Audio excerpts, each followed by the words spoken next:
This is Kelso Sturgeon. Thank you very much for tuning in to another edition of Handicapping 101. Today it's all about the NCAA tournament. I'll be the first to admit I got off to a lousy start, but let's say today is redemption day. Lost my big game yesterday as Butler nipped ODU in the last seconds with a tip in, but that's the way basketball goes.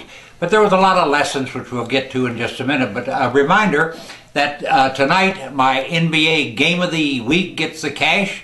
I've been on quite a roll in the NBA. It continues tonight. I'm releasing a game that I think will be an easy winner. We'll report home 10 or 12 points above the betting line, which is quite unusual for the NBA. But this is a real mismatch with a soft number and a lot of hidden factors working for one particular team. Also today, another 50-unit play in the NCAA, plus 4 other selections, and a wise guy play in the NBA for tonight.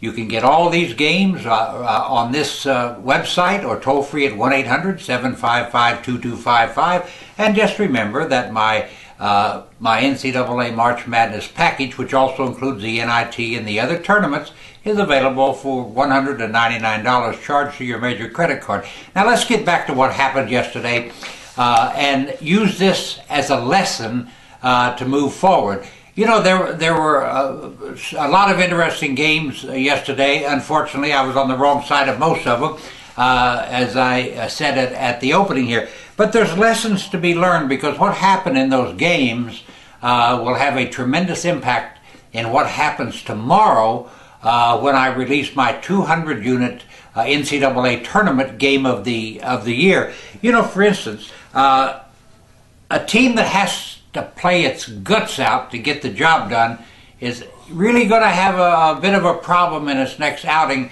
especially if it doesn't have a lot of bench strength or depth.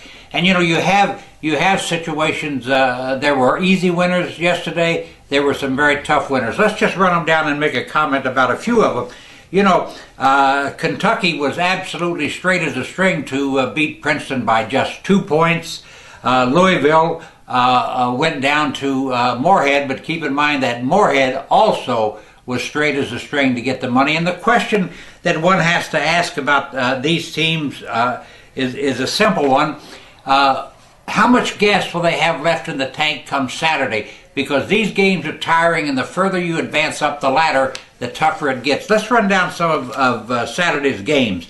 You know, Florida, which was an easy winner, is a 5-point favorite over UCLA, which absolutely had to pull out all stops to get the job done against Michigan State.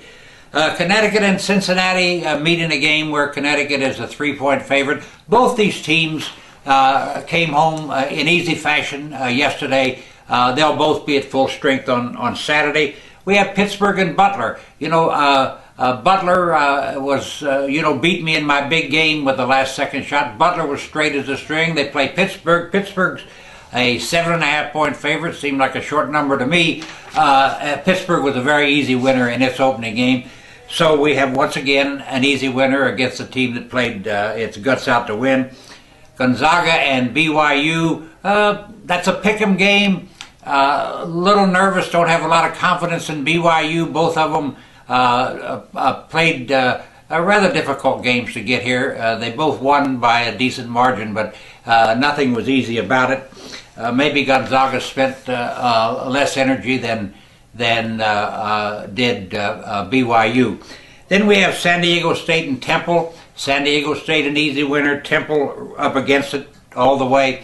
Wisconsin and Kansas State play. You know, that's a game where both these teams didn't have an easy time of it, but they ended up winning in what I think is impressive fashion. So the point that I'm making, as you handicap Saturday's games, keep in mind that you have some teams that are very fresh playing some teams that absolutely had to give it everything they had to advance to this round. It'll all count, and what happens today, it'll make winners. Thank you very much for watching. Be right back here tomorrow with more on the NCAA.